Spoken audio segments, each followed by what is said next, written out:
ವಾಸ್ಕೋಡಿ railway station ಇದ್ದ ತಕ್ಷಣ ಎಲ್ಲರೂ ಕೇಳ್ತಾ ಇರ್ತಾರೆ ಕ್ಯಾಬ್ ಬೇಕಾ ಅಂತ ಹೇಳ್ಬಿಟ್ಟು 1000 1500 ರೂಪೀಸ್ ಆಗುತ್ತೆ ಪರ್ ಪರ್ಸನ್ಗೆ. ನಿಮಗೆ ಲೈಸೆನ್ಸ್ ಇಲ್ಲ ಅಂದರೆ ಗಾಡಿಗೆ ನೀವು ಬಸ್ಸಲ್ಲಿ ಹೋಗ್ಬೇಕಂತ ಬಾಣಾ ಬೀಚ್ಗೆ 3 ಬಸ್ಸಸ್ ಐತೆ. ಅದು ಬದಲು ನೀವು ಲೈಸೆನ್ಸ್ ತಂದರೆ ಗಾಡಿನಲ್ಲಿ ವಾಸ್ಕೋಡಿ ಹತ್ರ ಹೇಗೆ ಬೈಕ್ ರೆಂಟಲ್ ತೊಗೊಳೋದು. ನಾವು ಬಂದ್ಬಿಟ್ಟು ವಾಸ್ಕೋಡಿಗೆ ಮಾತ್ರ ಬಂದೆ. ಟ್ಯಾಕ್ಸಿಗೆಲ್ಲ 1500 ಮೇಲೆ ತೊಗೊತಾರೆ. ಇವರು ಬಂದ್ಬಿಟ್ಟು ನಿಮ್ಮ ಹೆಸರೇನು? ಸಿದ್ದರಾಮಯ್ಯ ಅಂತ ಹೇಳ್ಬಿಟ್ಟು. ಗಾಡಿಗಳು ಬೇಕಂತ ಏನೇನು ಪ್ರೂಫ್ ಬೇಕಾಗುತ್ತೆ? ನಿಮಗೆ DL ಬೇಕಾಗುತ್ತೆ, ಆಧಾರ್ ಕಾರ್ಡ್ ಬೇಕಾಗುತ್ತೆ. ಆಮೇಲೆ ನಮ್ಮ ಕಡೆಯಿಂದ ನಿಮ್ಗೊಂದು ಹೆಲ್ಮೆಟ್ ಕೊಡ್ತೇವೆ. ಒಂದು ಹೆಲ್ಮೆಟ್. ಆಮೇಲೆ ನೀವು ಹೆಲ್ಮೆಟನ್ನು ಕಂಪಲ್ಸರಿ ರೈಡರ್ ಓಡಿಸ್ಬೇಕು. ಡ್ರಿಂಕ್ ಆ್ಯಂಡ್ ಡ್ರೈವ್ ಮಾಡೋಂಗಿಲ್ಲ, ಮೊಬೈಲಲ್ಲಿ ಮಾತಾಡೋ ರೈಡ್ ಮಾಡೋಂಗಿಲ್ಲ, ಅಂದರೆ ಓವರ್ ಸ್ಪೀಡ್ ಹೋಗೋಂಗಿಲ್ಲ. ಅಂದರೆ ನೀವು ಗಾಡಿ ಎಷ್ಟಾಗುತ್ತೆ? ಗಾಡಿ ನಾರ್ಮಲ್ಲು 400 ಇದೆ. 400. ಡಿಪಾಸಿಟ್ ಎಲ್ಲ? ಡಿಪಾಸಿಟ್ ಅಂತ 1000 ಇರುತ್ತೆ. ಅದು ನಿಮಗೆ ರಿಫಂಡಬಲ್ ಇರುತ್ತೆ.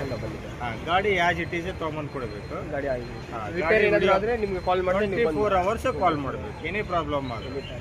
ಈ ಆಕ್ಟಿವಾ ಸಜೆಷನ್ ಕೊಡ್ತೇವೆ ನಾವು. ಈ ಆಕ್ಟಿವಾ ಈ ಕಡೆ ಐತೆ ನೋಡಿ, ತುಂಬ ಗಾಡಿಗಳು ಬಂದ್ಬಿಟ್ಟು ಇಲ್ಲಿ ಬಂದಿದ ತಕ್ಷಣ ಫ್ರಂಟಲ್ಲೇ ನಿಮ್ಗೆ ಇರುತ್ತೆ. ವಾಸ್ಕೋಡಿ ಗಾಮ ಮುಂದ್ಗಡೆ ನಡ್ಕೊಂಡು ಬಂದಿದ ತಕ್ಷಣ ನಿಮ್ಮ ಮೊಬೈಲ್ ನಂಬರ್ ಎಲ್ಲಿ ನಾನು ಕಾಂಟ್ಯಾಕ್ಟ್ ಲಿಸ್ಟಲ್ಲಿ ಕೊಡ್ತೀನಿ, ಬಿಲ್ ಕೊಡ್ತೀನಿ. ಅದೆಲ್ಲ ಇರುತ್ತೆ. ಮೊಬೈಲ್ ನಂಬರ್ ಇರ್ತದೆ, ಎಲ್ಲ ವಾಟ್ಸಪ್ ನಂಬರ್, ನಾರ್ಮಲ್ ಕಾಲ್ ಎಲ್ಲ ಕೊಡ್ತೀವಿ. ಯಾರಾದ್ರೂ ಬಿಲ್ ಕೊಡೋಂಗಿಲ್ಲ, ಬಿಲ್ ಸಮೇತ ಕೊಡ್ತೀವಿ. ಯಾರಾದರೂ ಬಂದು ಇವ್ರು ಕಾಂಟ್ಯಾಕ್ಟ್ ಮಾಡಿ. ಇವರು 400 ರೂಪೀಸ್ ತೊಗೊತಾರೆ. ಇನ್ನೂ ಬೇಕಂದ್ರೆ ಲೆಸ್ ಪ್ರೈಸು ಮಾಡ್ಕೊತಾರೆ.